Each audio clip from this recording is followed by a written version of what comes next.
Els quatre dracs, llegenda xinesa. Fa molt i molt, al principi dels temps, no hi havia rius ni llacs sobre la terra, només el mar de l'est, on vivien quatre dracs, el drac llarg, el drac groc, el drac negre i el drac perlí. Un dia, els quatre dracs van volar des del mar fins al cel, van perseguir els núvols i s'hi van endinsar. De sobte, el drac perlí va rugir i va assenyalar cap a la terra. Els altres tres dracs es van aplegar al seu costat i van virar entre els núvols en la direcció que el drac perlí assenyalava. Van veure molta gent fent ofrenes extraordinàries i cremant bastons d'encens. Una vella genollada damunt la terra pelada amb un nen prim als braços. Cridava: «Déus del cel, per favor, envia'ns pluja perquè puguem viure els nostres fills». Els dracs van veure que els camps d'arròs eren secs i els conreus s'havien fet malbé, i que els arbres sense fulles semblaven esquelets. Era evident que no havien tingut pluja durant molt de temps. «Que prima i feble està la gent», va dir el drac groc.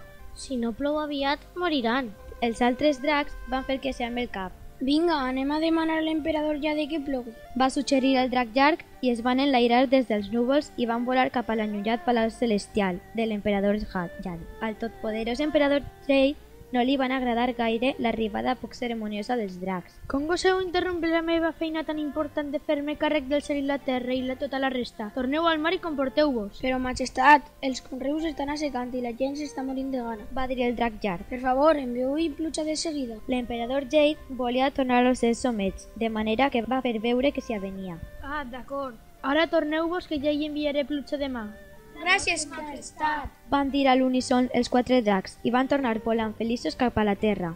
L'emperador Jade va fer una senyal a un miler de fades celestials perquè cantessin la seva tonada preferida. Va badallar i es va quedar a dormir. Van passar de dies i no va caure ni una gota de pluja. La gent estava cada cop més i més afamada. Menjaven l'esma mústia, rosegaven les blanques nues dels arbres, xocaven pedres i masticaven l'argila seca. Els quatre dracs es van adonar que l'emperador Jade només pensava en el propi plaer i que no es preocupava gens de la gent. Aleshores, després de mirar llargament el vast mar de l'est, el drac llarg va tenir una idea.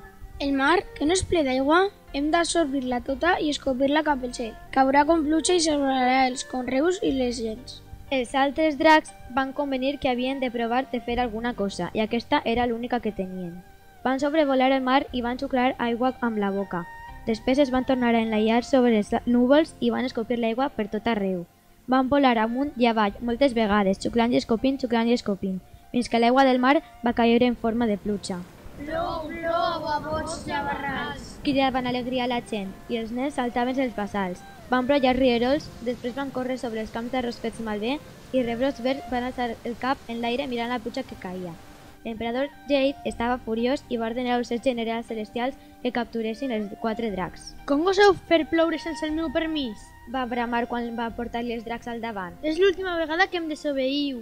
Va manar al déu muntanya que li portés quatre muntanyes per a posar-les sobre els dracs, de manera que no poguessin fugir mai més. El déu muntanya va fer que quatre muntanyes llujanes travessessin l'aire volant i aterressin sobre els quatre dracs.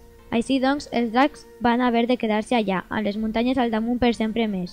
Tanmateix, no se pentien i estaven més decidits que mai a ajudar sempre la gent d'aquest lloc.